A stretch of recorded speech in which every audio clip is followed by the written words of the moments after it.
Good afternoon, everyone.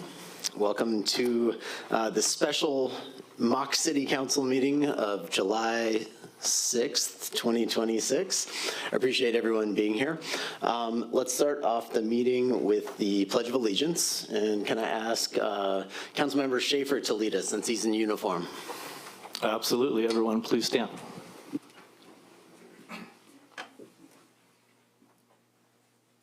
I pledge allegiance to the flag of the United States of America and to the republic for which it stands, one nation, under God, indivisible, with liberty and justice for all.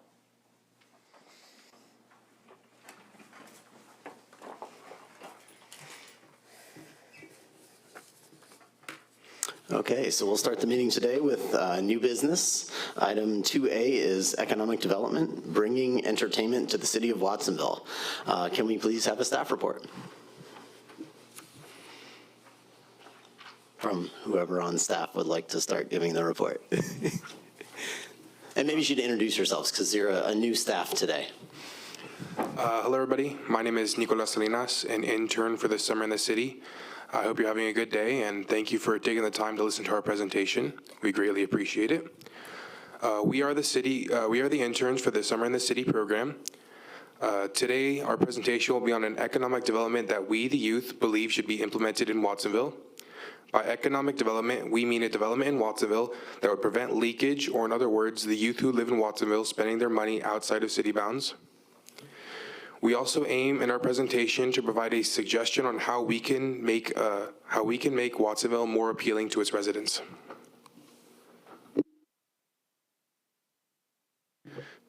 My name is Nicolas Salinas. I go to Aptos High School. My name is Alejandro Weldon. I go to Aptos High School. My name is Eduardo Galarza, and I go to Watsonville High School. My name is Joaquin Felix. I also go to Watsonville High School. My name is Dominic Morales, and I go to Pajaro Valley High School.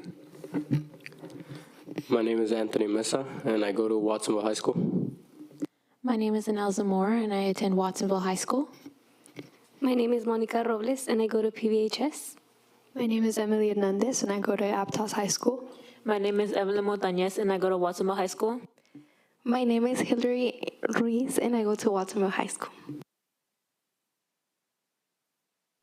Now, these are the 6 topics that we're going to go over in our presentation. First will be the project overview with background and recommended action. The second will be analysis with comparisons and why we chose Watsonville. Third, community need, target population, community demand, and project approach. The fourth will be proposed solution, market opportunities, SWOT analysis, and alternate action. The fifth will be implementation recommendations with codes and regulations, potential development sites, financial impact, economic development, and incentives. And finally, we'll go over the conclusion with the city's strategic plan and the reflection. To evaluate the city's overall appeal and competitive position, we performed a SWOT analysis and concluded that Watsonville thrives on an unbreakable communal bond, its proud cultural roots, and bold perseverance. Additionally, the public consensus in Watsonville strongly favors projects that would enhance the city's value in both entertainment and social cohesion. We found that Watsonville's large youth population faces a severe shortage of local entertainment and recreational activities, which presents an opportunity for the city.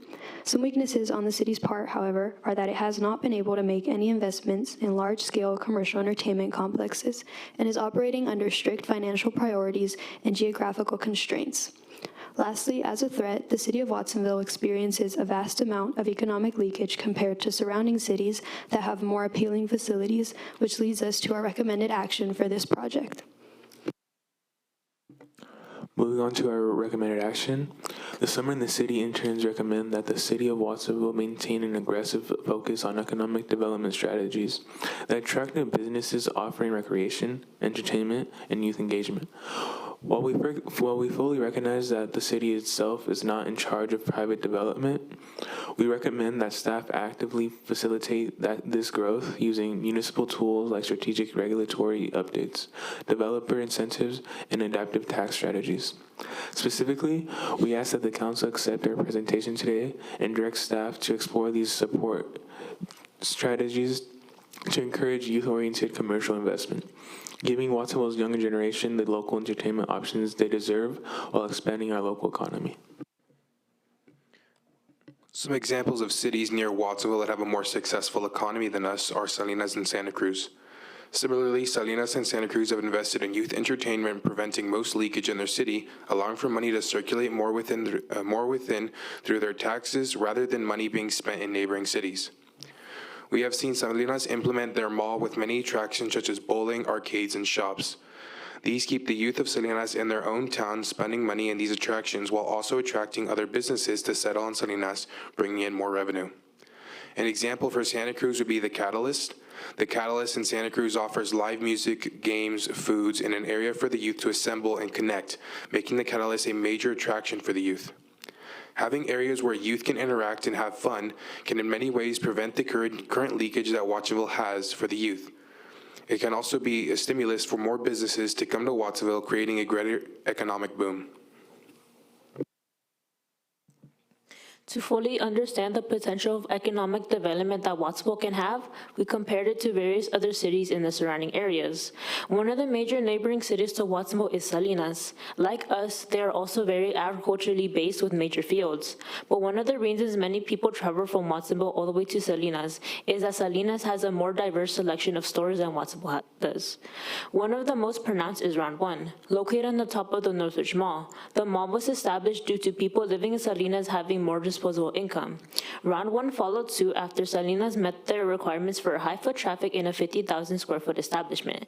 Similar to retail, various fast food places reside in Salinas, some of the most popular being Chick-fil-A, Raising Cane's, and In-N-Out. The corporations roughly look for the same aspects of high foot traffic, commuter friendly, and enough space for their restaurants to reside. Some other factors include land. The land in Salinas covers approximately 23.5 square miles.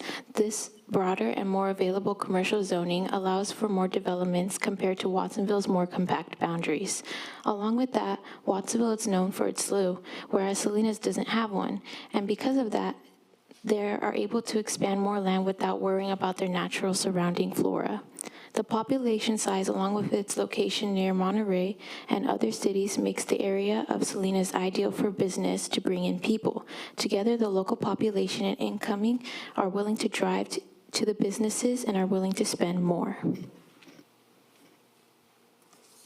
Another major neighboring city of Watsonville is Santa Cruz, with many independent businesses located in its downtown area, serving as a tourist destination due to its laid-back bohemian energy, deep surf culture, and various fast food restaurants to choose from.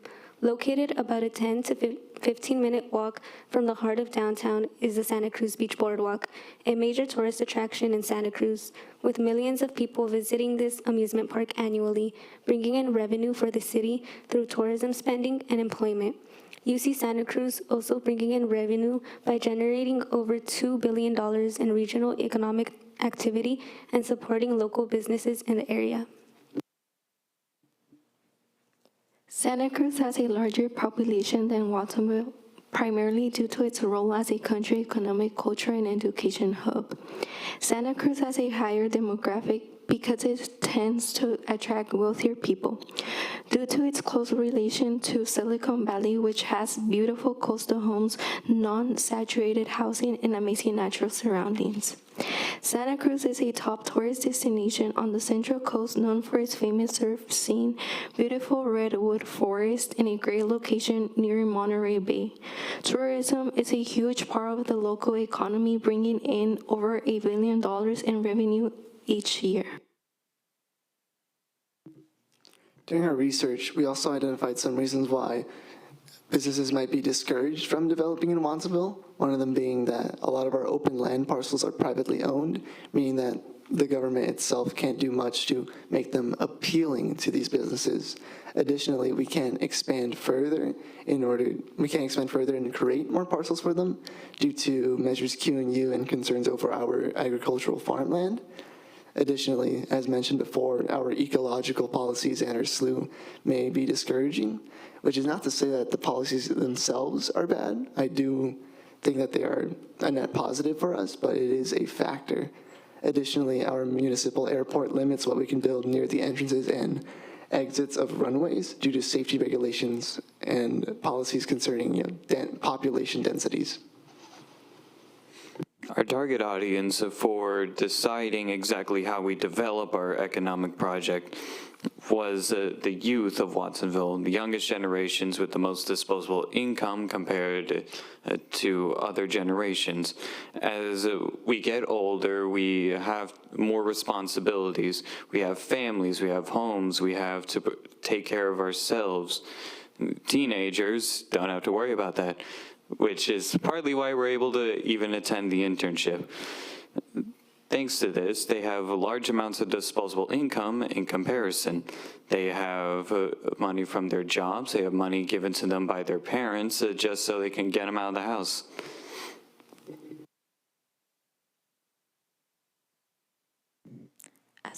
As a possible action, we propose expanding the city's civic amenities and commercial offerings, investing in new leisure and retail spaces to improve economic retention. This will stop the economic leakage and allow for citizens to spend more money within the city. To operate this vision, we suggest initiating the proposed phased actions and permanent development strategies. When looking at our approach to this project, the numbers speak for themselves. A defining feature of Watsonville is its youth, with 45% of our entire population under the age of 21. Despite this massive demographic, our city faces a severe shortage of localized recreation and entertainment options tailored to them. To address this gap, we launched a community youth survey, and the demand was overwhelming. 80.7% of all young respondents explicitly voted to bring a bowling alley back to Watsonville.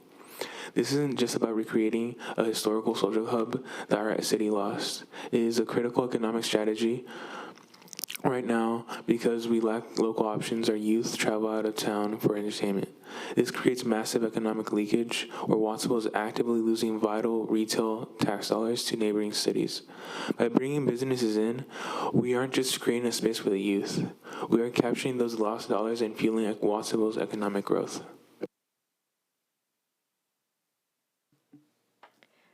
This is a result we got from the summer school student survey. To assist community interests, we conducted a survey focusing on student perspective regarding local amenities.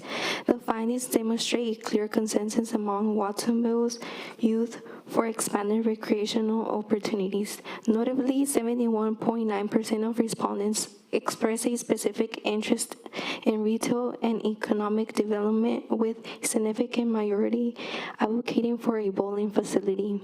71.9% voted development and shopping in businesses not already active in Watsonville.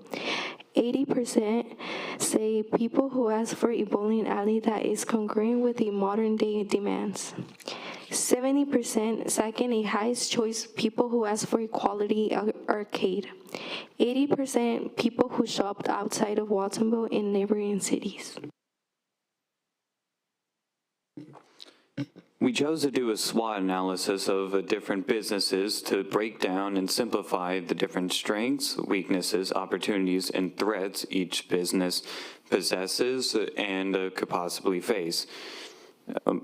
We broke down the pros and cons for the different businesses in the following slides. The first one we'll demonstrate is a SWOT analysis for the arcade. It's very possibly one of the most effective businesses will demonstrate.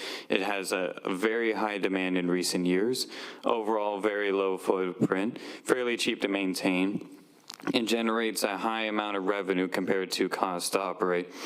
It will bring in plenty of jobs for the youth, able to attach itself to any other kind of business due to its land efficiency, and is estimated to have high economic growth in the following years, especially if citizens from other cities and towns decide to visit Watsonville exclusively for the arcade, which is fairly likely. Some minor weaknesses and threats are it'll be hard to convince the youngest generations who aren't even aware of what an arcade truly is, able to draw in. It's not very easy to draw in this style of business due to its rarity in modern years and requires constant staffing to keep sanitary. Some threats are costs to start the business due to the cost of arcade cabinets, but once we get the ball rolling, it'll easily cover itself. Overall lack of land due to measures Q and U, but that's never been new, and finding staff before opening. SWOT analysis on mini golf.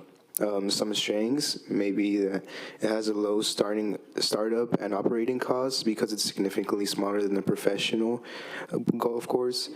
It could be affordable in a range of incomes, and it's a social hub for the community, which could be with alcohol or no alcohol at all.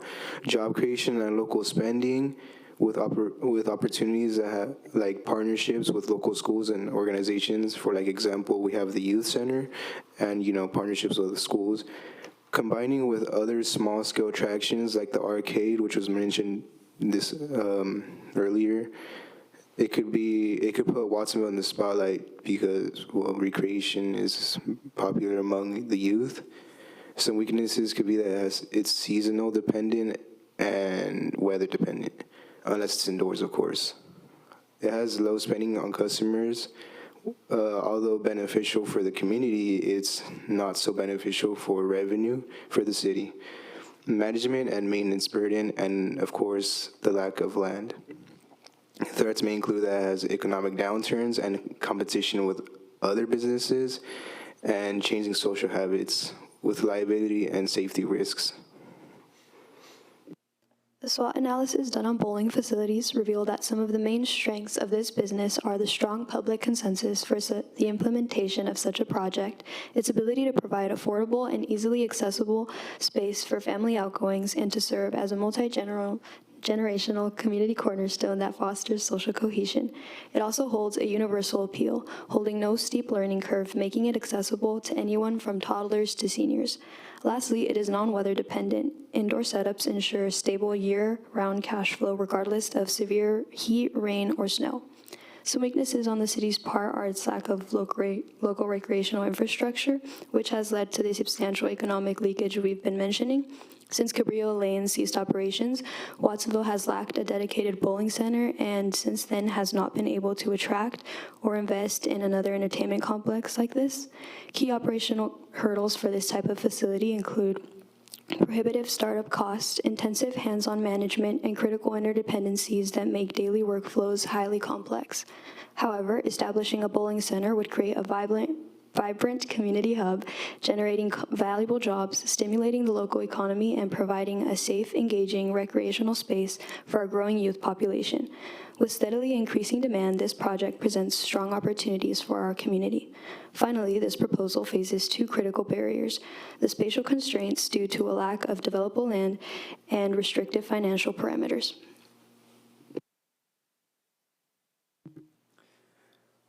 During our research, we also investigated some codes and regulations that businesses have to operate under. Most of our favorable parcels are in thoroughfare commercial zoning, and if investors were to construct these recreational facilities that we are suggesting, they would have to seek a special use permit, which tends to be a very expensive and lengthy process. Possibly, if we were to make this process easier, these businesses would be encouraged to develop these recreational facilities. Additionally, measures Q and U prevent us from expanding our parcels. Additionally, our airport safety regulations also restrict the density of these businesses.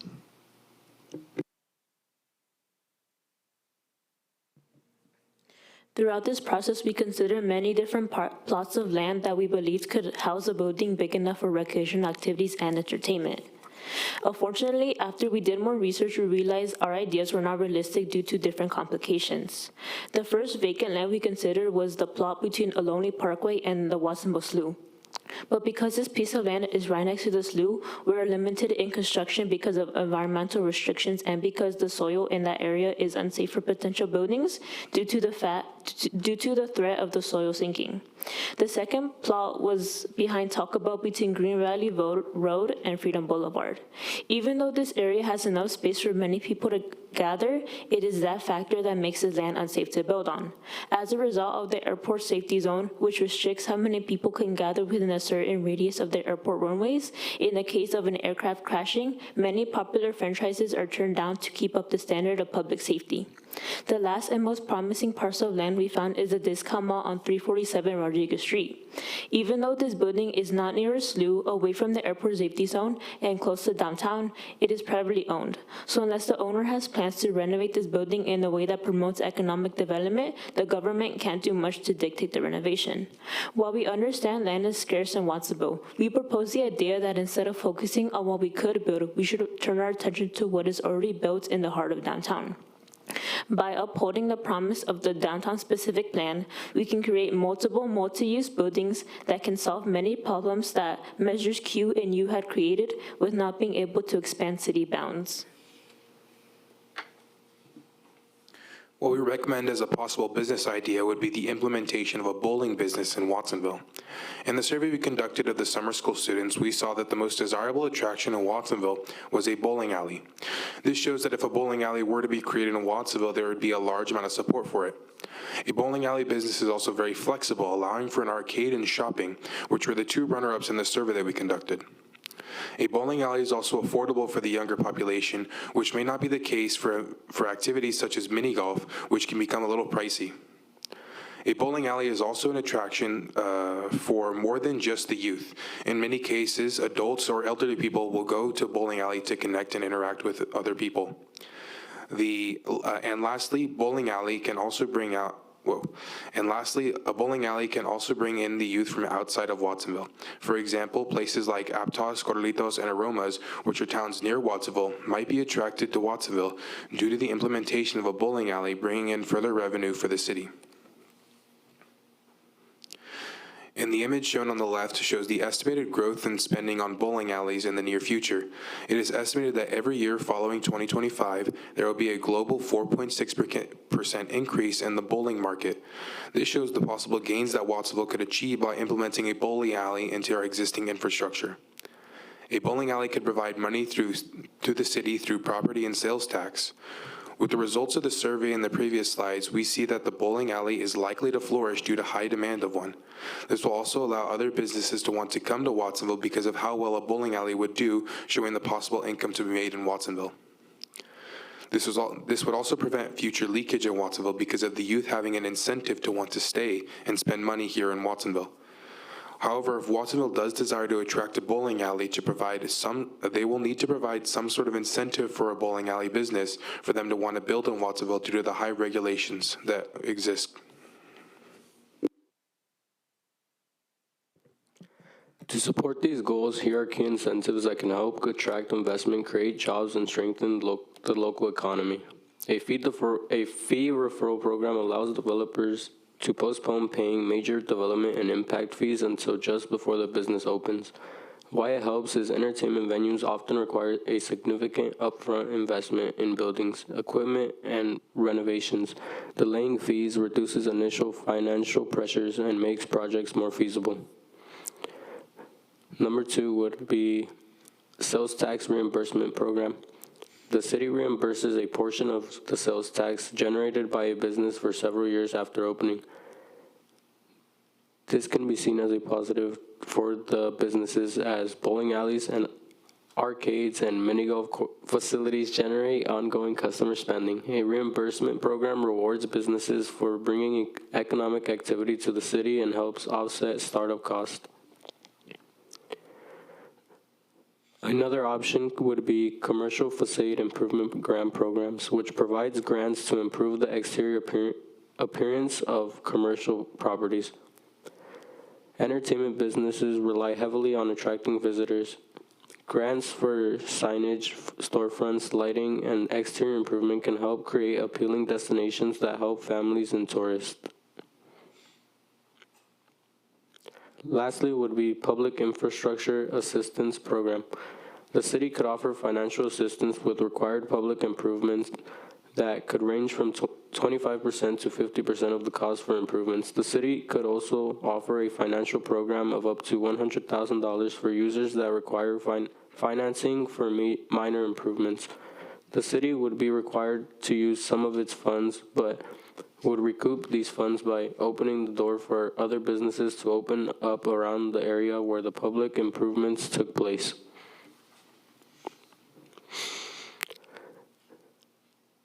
Next, I will present the strategic plan that outlines the key goals and actions for achieving long-term community growth. Firstly, we have community engagement and well-being. Community engagement and well-being is the involvement of residents in improving their community and maintaining a high quality of life. For example, Watsonville supports community engagement and well-being by providing parks, events, and opportunities for residents that participate in local decisions. The proposed bowling alley, arcade, and mini-golf facility would expand recreational opportunity in the community by offering residents and visitors diverse entertainment options. These amenities would promote social interaction, family engagement, and community well-being while enhancing the city's overall quality of life. Second, we have economic development, which is the process of growing a city's economy by attracting businesses, creating jobs, and increasing investment. For example, Watsonville promotes economic development by attracting new businesses that create jobs and generate revenue for the community. The introduction of a bowling alley, arcade, and mini golf course would support economic development by attracting visitors, generating local spending, creating employment opportunities, and expanding the city's entertainment offerings.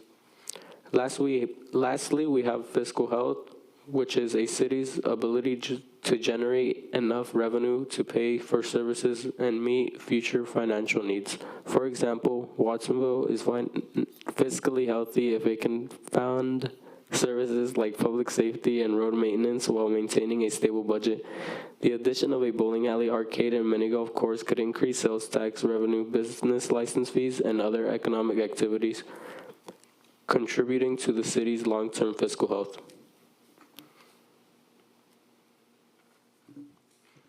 For an alternative action, the council could choose a passive approach, declining to actively pursue an entertainment center or deciding not to focus on incentives and regulatory changes for entertainment businesses.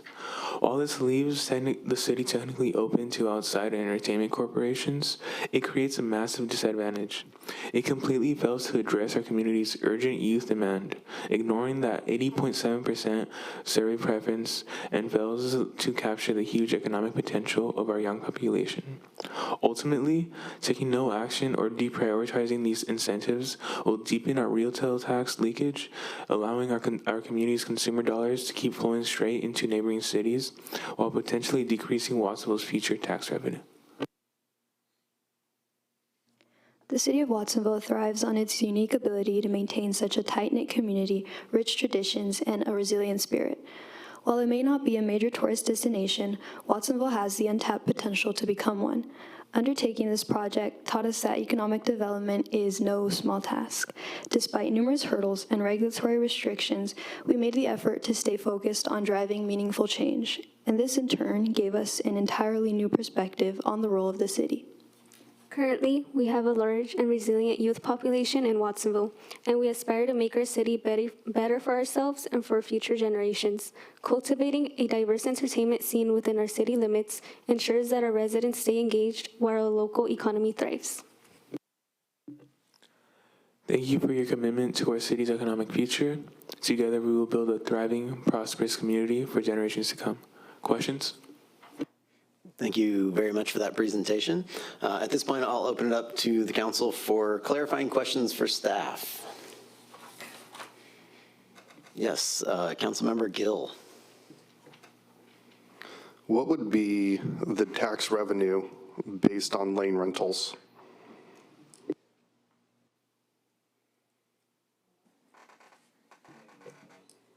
So if somebody just went and bowled a game, what would that bring in for taxes for Watsonville if they charge, let's say, $20 a game? For a bowling alley service, the services actually don't bring in much sales tax. Mainly the money from taxes would be through property tax, if that was your question. So who would pay the property tax? The owner would? So would that generate additional revenue, or would that just be existing revenue because the property tax would stay the same? I'm not sure about that. We can get back to you on that. While the property tax would stay the same, there would be an increased tax overall from people coming into Watsonville from outside of Watsonville, bringing their money to other businesses. The bowling alley is simply like a lure, and we're going out fishing. Thank you.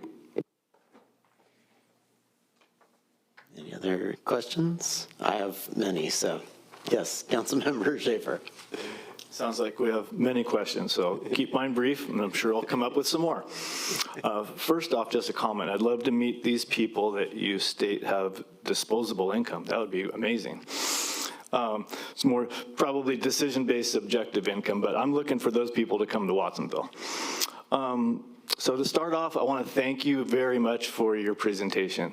Well put together, well delivered, and I am astonished to see the size of your staff. I think all of us would like a staff this size, so maybe we could deliver just as good of a presentation if we had 10 of us, so appreciate it. As I recently discovered, I did an Enneagram test in which you find out your personality type. And it turns out I'm a bit of a skeptic.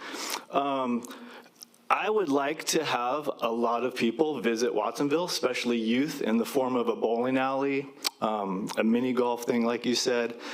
All of those things really excite me, but what's the risk versus reward when it comes to public safety and having large groups of people and gatherings? Like you described in your staff report, the Cabrillo lanes eventually closed just due to security issues and some incidents that occurred there. So what kind of things could we have in place to assure that this would be a safe environment? I can answer that. The problem with the Cabrillo lanes was nothing to do with overall security at the bowling alley. What happened there was sheer coincidence. If they ran into a knob hill and did the same thing, we wouldn't be closing down every grocery store. The problem wasn't lack of security at the bowling alley. It's that someone ran into the bowling alley simply because it was there, and then the rest of the chaos ensued. I still am very thankful that it resulted in 0 fatalities. I believe that one step we can take to, in case of that sort of situation does happen again, is to have more security staff. And I know it is common for places of recreation where large groups of people come together for there to be some security, and also having metal detectors and detectors that can detect weapons and other harmful substances. Thank you. Councilmember Kalabaka. Thank you, Mayor Orbach. Yeah, just wanted to reiterate my fellow council members' words about just appreciation for your staff report. I think it was really, really well written. Your presentation today was really thorough, and you were all very well spoken. So kudos to all of you for putting together an excellent report. I know there was a lot of work and countless hours that went into this, and just appreciate the time that you spent this entire summer also with this internship. My question, well, I've got a couple questions, but I'll start with one just about kind of location. I know you looked at 3 different potential spaces for a bowling alley or other amenities, and I was wondering your thoughts on which location you think might be the most viable as far as kind of having the least number of barriers to actually build something there. And then if you've got any thoughts on just transportation overall, you know, I mean, just kind of thinking about youth and, you know, folks' ability to kind of get around, whether they have a car or not, or if they're taking the bus or metro or relying on parents to drop them off. Just what your thoughts are on location throughout the city that'd be most convenient for young people to get to. Yeah, so with the plots of land that we mentioned the different difficulties that unfortunately couldn't let the government of Watsonville build recreational activities on there. But with the plan that we did mention, we mentioned to focus on the downtown specific plan, which would lead to using the buildings in downtown not only as housing or not only as maybe a restaurant, but using them as multiple use buildings. So maybe on the bottom floor, it can be some kind of recreational activities, and on the top floor, there could be housing that Watsonville desperately needs. And with the transportation, we know that around the downtown area, there is a lot of parking with the parking lot behind the Plaza Vigil, or even the parking here in the City Hall, even if it's only 2 hours. And I believe from my experience as a youth here in Watsonville, I know that a lot of teenagers either walk to different places or even ride the bus, with it being pretty accessible here in Watsonville. And from my experience, I believe that a lot of youth, because the Watsonville High School is really close to downtown, I believe that youth right after exiting high school, right after the final bell rings, they will walk their way down to the bowling alley if it's in one of the multi-use buildings here in downtown. And to clarify, the building we were looking at in downtown was the discount mall that is going to be renovated. And also, with the metro being free to students, with the grant that was given by the state, it would be easy transportation even during the summer. I had a quick follow-up, actually, to Councilmember Kalabakab's question. I'd heard that at certain points, people at the city were looking into redeveloping 250 Main Street across the street. I wonder if there would be a way to incorporate a community amenity such as a bowling alley into a redevelopment on city property. I know there's many universities. I was just down in San Luis Obispo over the weekend, and right by Cal Poly where I went to grad school, and I know a lot of universities have bowling alleys on campus that are actually open to the public as well. So I wonder if you looked into any other municipalities that maybe had publicly owned bowling alleys, so that the city could actually potentially look at some kind of arrangement where we could assist with building it or do some public-private partnership to get a bowling alley on some of our property, so that it removes those private landowner limitations. You don't have to answer the question, it's just sort of philosophical. Honestly, I don't think we really looked into using city-owned city-owned land yet, due to the fact that most land is already in use. Though it does sound like a better idea for the city to do, and it seems much more like attainable. Thank you. Councilmember Green.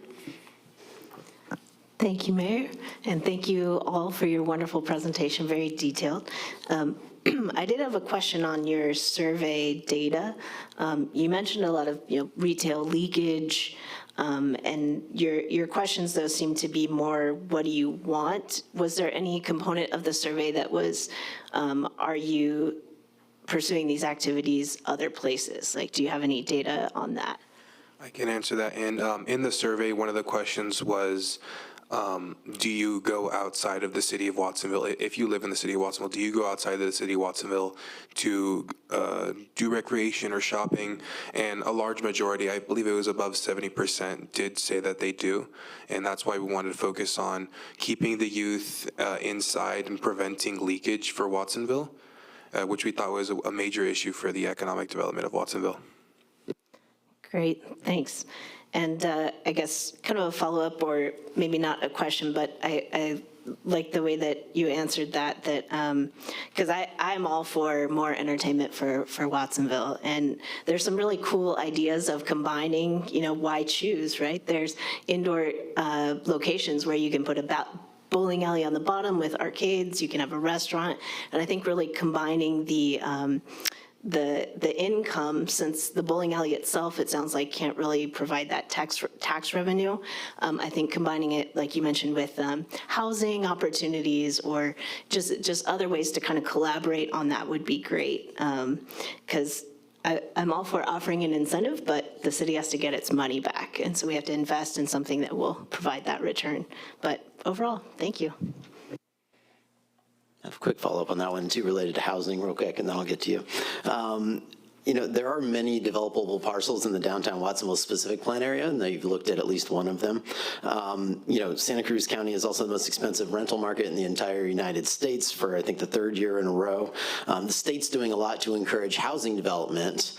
What does the city need more, housing or economic development? Is there a way that we can get both?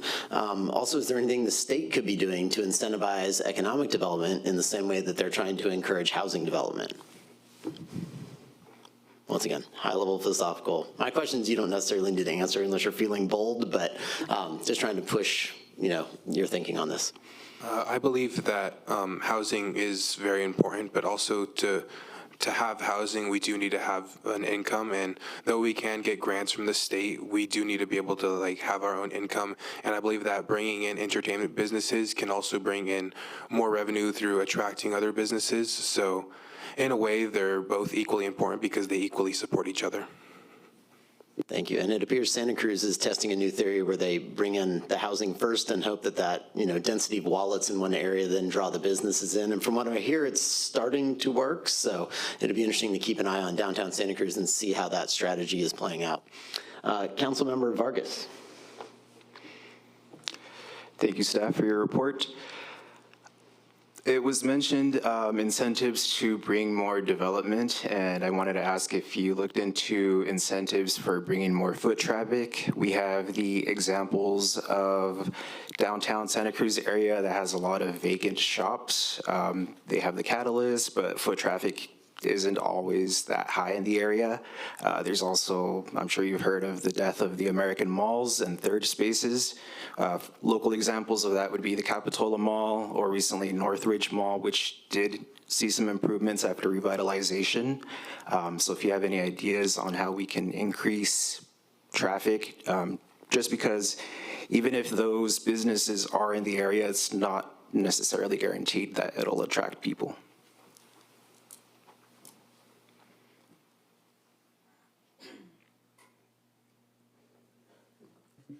I believe our end goal should be to create something similar to the Gilroy Shopping Center, where there's a high density of different stores and restaurants that we don't have, and people leave Watsonville to go find.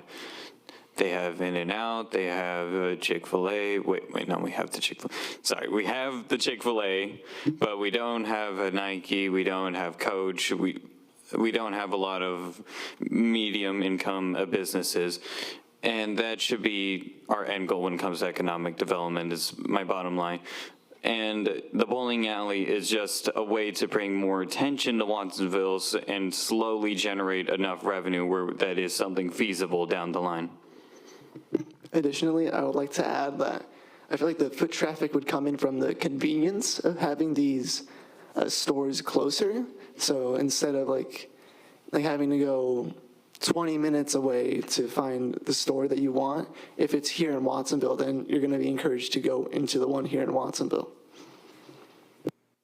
I had a technical follow-up to that too. Do you happen to know how or where the foot traffic would be measured in Watsonville, given that we don't have a mall? I remember one of you mentioned that when they hit the 50,000 visitor number, it ticked off a box for the bowling alley to come in because they said, okay, there's enough people there now. In Watsonville, where would we measure that? We don't have a mall, we don't have a boardwalk. How would we gauge that? I don't think we're really sure about that yet, because obviously, you're right, there's not really a specific area to measure this, though I do believe that we can just, it'd be bold to assume that we'd have, bringing in this business would mean that it'd instantly be a hit, but I do believe that the survey was that, example of that if this business existed, a lot of people would go to it. Yeah, and then, of course, also, one of the things I think we have to think about is, one, you made a great point about all the disposable income that young folks may have here, but the key in regional attractions like bowling alleys is how do we get other people's money? So I would definitely encourage you to think about what currently brings people to Watsonville. We're close to the beach, but we don't have the beach. We're close to the mountains, we don't have mountains. We're surrounded by agriculture, but none of that agriculture is actually in our city. So what are we? Who are we? What makes people want to come here? I think that's a key question to ask when we're thinking about which of these different commercial development types will both serve the existing residents as well as bring in tax dollars from outside the city to help fund all the services and programs that we have and want and need. We've honestly been asking ourselves the same thing. Councilmember Gill. One of the statistics that you had said that 45% is under 21, 45% of the total population, or 45% of the people surveyed? The total population. Really? Of Watsonville is under 21?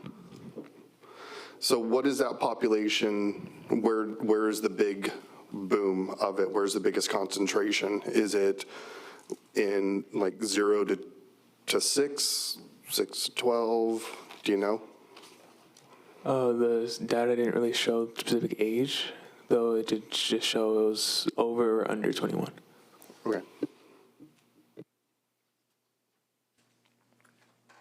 Councilmember Martinez. Thank you. That was a great presentation. I was wondering, did you explore if there was an incentive for privately owned business owners to either encourage them to get on board and do any of these projects that you mentioned, or? One thing that we did realize while doing our research is that it's not that Watsonville doesn't have incentives, it's that neighboring cities like Santa Cruz, Capitola, and Salinas just have more appealing incentives and less codes and regulations. So what we recommended was to boost our incentives so that we can be more appealing to businesses. Yeah, did that answer your question? I have a follow-up on that, on the streamlining. So, you mentioned that special use permits can add time and cost to projects that would bring economic development for the city. At a high level, why does the Planning Commission need to review projects that we know will help the city achieve our economic development goals?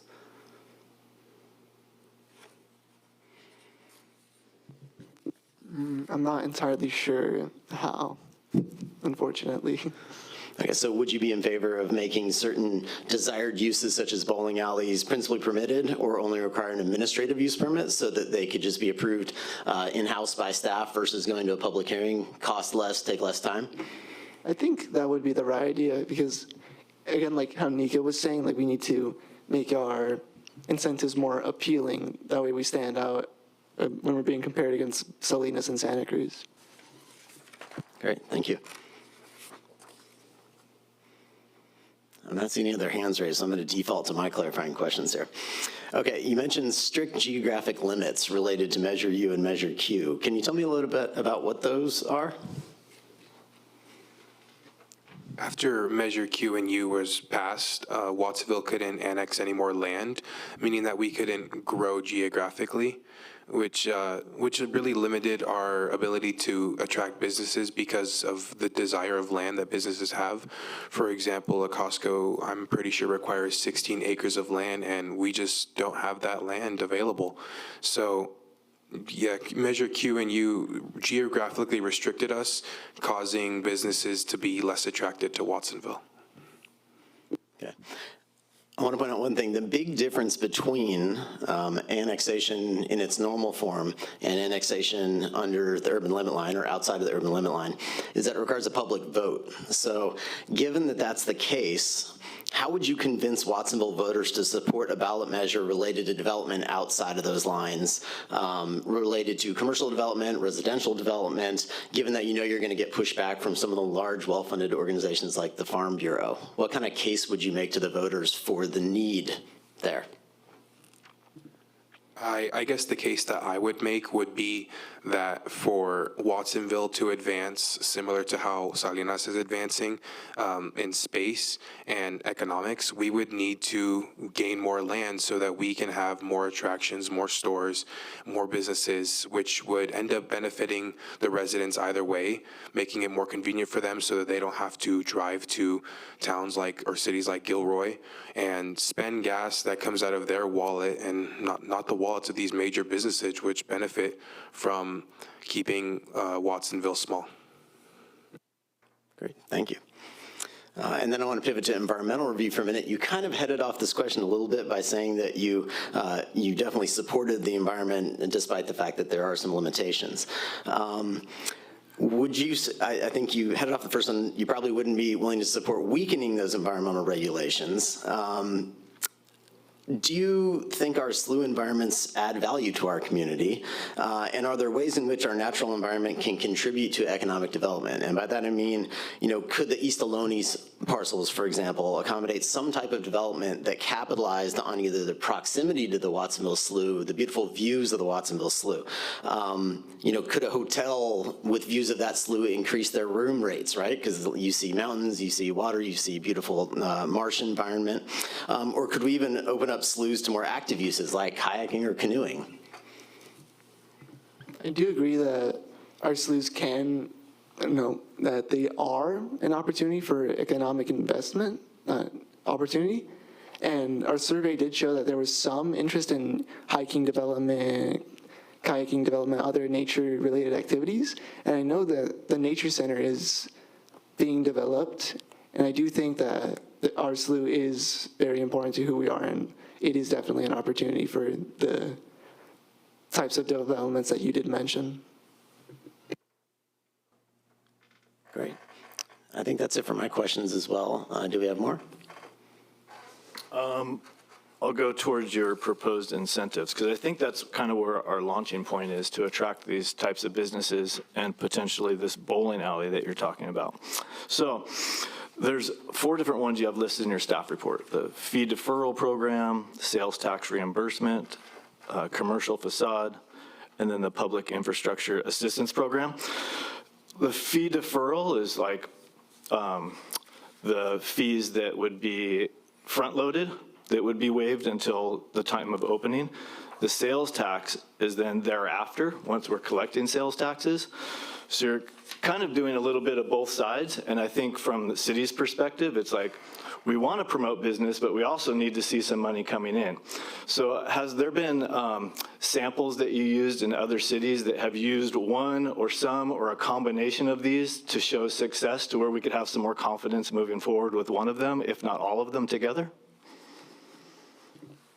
I believe that the incentives were more just like their own singular ideas. I didn't do much research on a combination of the two or multiple.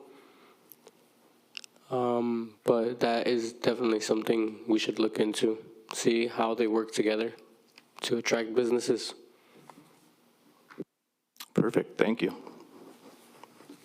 And a quick follow-up, were you specifically referencing impact fees, which are a lot of times delayed until the certificate of occupancy, or did you mean the development permit fees as well? So for example, like the building permit fees, all the fees till the end? I'm not sure currently, but we'll try to get back to you. Okay. Yeah, and I asked that, I see your hand, Councilmember Gill, just because I want to make sure that any deferral of fees that we make doesn't impact the ability of Public Works to build public infrastructure projects. I want to make sure there's no negative effects on city staffing if we're pushing, the fees till later. So, Councilmember Gill. Let's talk about marketing of Watsonville just a little bit. So how would you market Watsonville to a potential investor that would come in and bring their business? And follow up to that would be, how would you introduce? How are you going to be that matchmaker? Well, while doing research for this project, a kind of tomorrow would always tell us that economic development is like dating, that we have to be attractive so that businesses would like to come here. And so the question that was always for us was just, how do we make Watsonville more attractive so that businesses would like to date us? And we discovered that an idea of ours was, how do we prioritize marketing? Right, because we found out that there was a lot of activities that we wanted to include here in the city that actually were already happening and we didn't know about, because oftentimes the marketing doesn't quite stand out. So I think that maybe if we were to kind of propose something to private investors, we would have to do a lot of data collection, kind of like with the survey, to show that we have promising results that could like make them feel more secure in bringing something here. And also, I feel like making a strong case for why, like bringing things that are different that neighboring areas don't have too much of, so that we not only attract our own residents to spend their money here, but also neighboring people from other neighboring areas to come here as well. So we definitely have to make ourselves stand out by bringing things that aren't found everywhere else. So that would mean that less franchises, more independent type of businesses then? Yes, that could be an idea, or also just kind of franchises that aren't too close by. Like, for example, in Santa Cruz, there's like a regulation that you can't have drive-throughs, yes. So bringing in things like that that can be unique to here, where other areas don't have, we could attract franchises that aren't found all around the neighboring areas. Okay, so where would you market that information as far as how to sell Watsonville? Like, do you have any ideas of where that would go? Not necessarily. I think I'm not sure if this is like something that could be possible, but I think if there was a type of project where we could collect a lot of data and then possibly just present it to a lot of private owners that have land or investors that could possibly make projects like this happen, I think that would be a good idea. I think so too. One last question. Going the complete opposite direction, there are cities that don't have franchises in them. They're all small, like I think it's Carmel is one of them that doesn't have any franchises. Has that been thought of going the complete opposite direction and having nothing but unique stores and one-offs? We didn't really think about that too much, because also one of the questions in our survey was what kind of services do you look for? And a lot of the people just really advocated for those popular franchises that people go out of Watsonville to spend their money on. That makes sense. All right, thank you. Yeah, of course. Councilmember Green. Kind of a follow-up to Councilmember Gill's question. In terms of marketing, it might be hard for staff to do that. Have you considered partnering with, say, our Chamber of Commerce or our Cabrillo College? Maybe they have some business major type information that they could kind of help you organize and do some outreach to the businesses that we otherwise, on the government side, there's only so far that we can go with it. Like you mentioned, we can't force people to redevelop, but are there ideas that you guys considered to reach out to partners who kind of specialize in that to help you market? That was not an idea that we have considered, but is very, it's a very good idea. And I think it's also very plausible to, create a sort of connection with places like Cabrillo College, or even like the youth center, how they have social media and how they connect to the community through their social media. So I think promoting ourselves and kind of what we want as the youth on social media could be a sort of an attraction to these businesses. Councilmember Gill.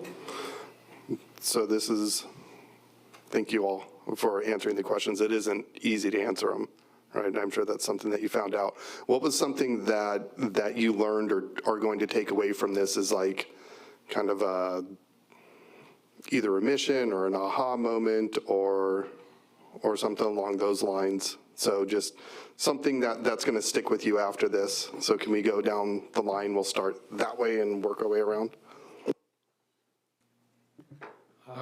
I would like to know if you mean what we learned with the presentation or throughout the whole internship.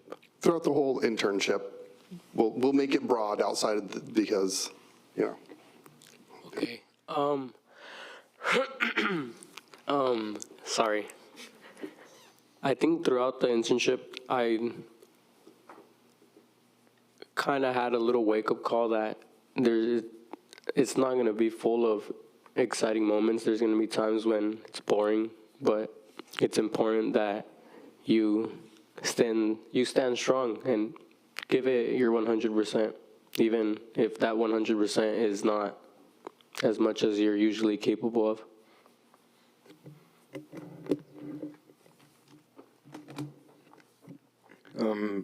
What I really realized is that I gained a lot more knowledge about this town, and it amazes me like how unpopular like many services we have, like the nucleus that is in the park and all these other things that are provided in our town. It's just it's a little sad to see how unpopular they could be, and I feel like it should be more put on the spotlight for a lot more popularity, since it's very beneficial for the youth and the town in general. I think this internship really let me get a feel for how city work goes, because I don't think a lot of teens really understand it per se. I think a lot of them, they just don't really know. And like doing this internship let me know just how tricky it is to push things through, or just even the process of coming up with an idea. I feel like it really let me get a feel for all that. I learned a lot, but specifically the frustration that we had during building up our staff report and our presentation, and realizing how difficult this work of the city really is and how limited the power is, was just really a wake-up call. And we do that every 2 weeks. Throughout this program, I am very glad I took it.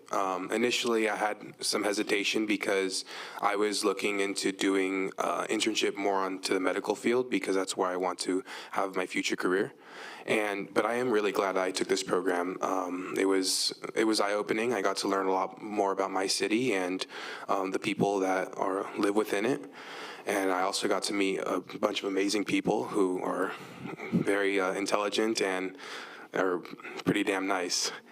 And being in this program, I got to learn the importance that all of you guys have for our city, and how we wouldn't really be having a running city without you guys, and how impossibly tedious it is to keep this city running.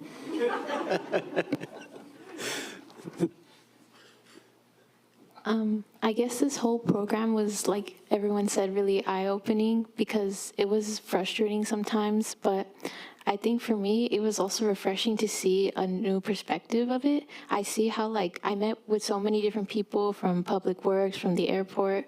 I see how they do care about this community, and it's just really nice to see a bunch of people, in different aspects of the city, work together to try to make it thrive. And I guess that really stuck with me.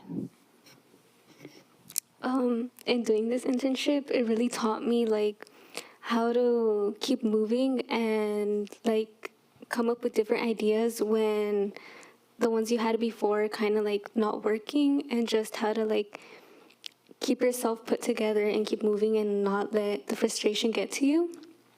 And I'm really glad I did it, because I met a lot of really nice people. I think for me, like everybody else has said before, it was very eye-opening. I think when we first came into this project, we were very eager to just put a bowling alley somewhere, or just put the arcade on whatever random plot of land we saw. But we definitely, after doing a lot of research for this project, we definitely saw all the hurdles that the actual council in the city has to face. So it definitely gave us an entirely new perspective on just everything in general. And also, I think for me, a big takeaway was that it was very nice to see that we did a lot of networking and we met with a lot of new people from the city. And something that was really stood out to me was that a lot of people say, well, we're born and raised here in Watsonville, and they're still here trying to make their community better. So that had a really big impact, the fact that, there's a lot of people that we might not have the best city and it might not be the most attractive, but there's a lot of people that really believe in it and they were born and raised here and they come back and stay here to make that change that they wished to see when they were younger. And that's what I think we were trying to do too. I like to see all the different people in Watsonville because it's not just one person who runs the whole city. It's not just one person in council. It's not just one person in every internship. There's multiple people that have different functions in the city, and without one, like the whole place crashes down. So, and it's important to acknowledge everyone's commitment to the city and their important part. And I liked, with all my peers here, we're all from Watsonville, we all live here, but we all have different opinions. We all went through different things in life, so it's nice to come together on a project that we can all work together to put our mind in one spot and just make the most out of everything. Through this internship, I got to see a new perspective that not everyone get to see, and I like how I got to learn new jobs that the city has, and I really enjoyed get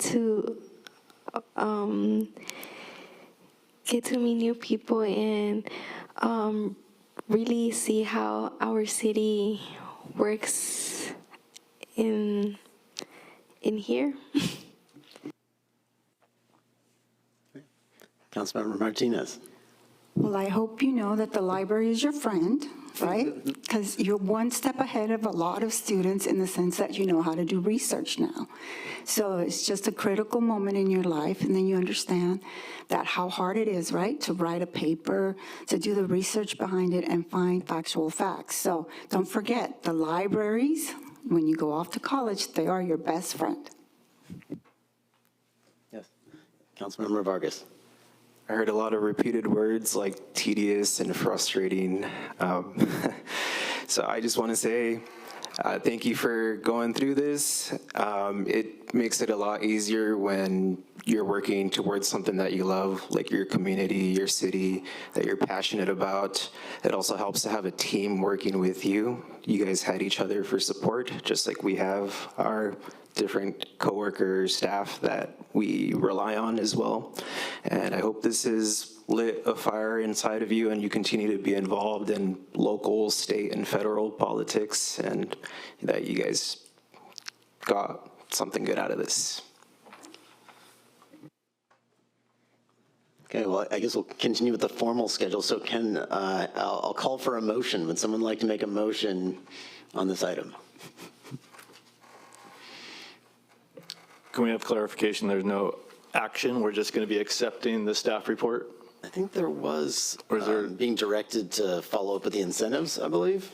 Okay. Can you go back a couple slides, whoever's controlling that? Or maybe even to the beginning. I think there was because this is the alternative action, there was a recommended action as well.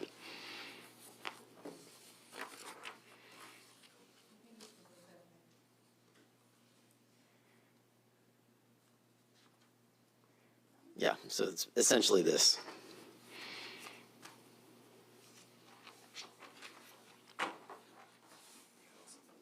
So the implementing actions, my understanding was that those were the incentive ideas. So as you mentioned, Councilmember Schaefer earlier, the fee deferral program, revenue sharing agreements, commercial facade improvement program, and public infrastructure assistance program. So I think they're looking for direction to continue looking into those and bringing back information on them at a future meeting. Is that correct? Sort of? If not, please correct. Okay. Yeah, I think I'll go ahead and make a motion. And based on the cover page of your staff report under recommendation, I'll make the motion to accept the staff report as presented and to continue supporting economic development strategies that encourage recreation, entertainment, and youth-oriented commercial investment in Watsonville. I'll second that. Okay, and I don't have a clerk, so maybe I'll do a roll call. Councilmember Schaefer. Aye. Councilmember Kalubaka. Yes. Councilmember Green. Aye. Councilmember Gill.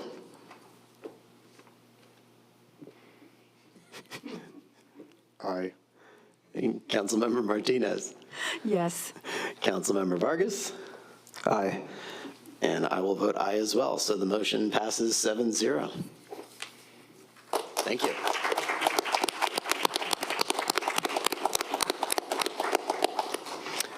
So with that, I will adjourn the meeting. I don't remember exactly what next steps are, but we can maybe go to have City Manager Vitas come up and tell us what the next steps are. Oh, sorry, yes. This is not really a question, more so a statement. I would like to give my thanks, I'm sure, from all of us to our teacher, Ms. Daisy, who we saw pretty much every morning from 8 to 1-ish. I think she was there for us even when our ideas were shot down. She was there to wake us up, tell us that we'll get through it, and she unfortunately wasn't able to make it, but I'm sure she would have loved to be here. Thank you. Okay, that's it.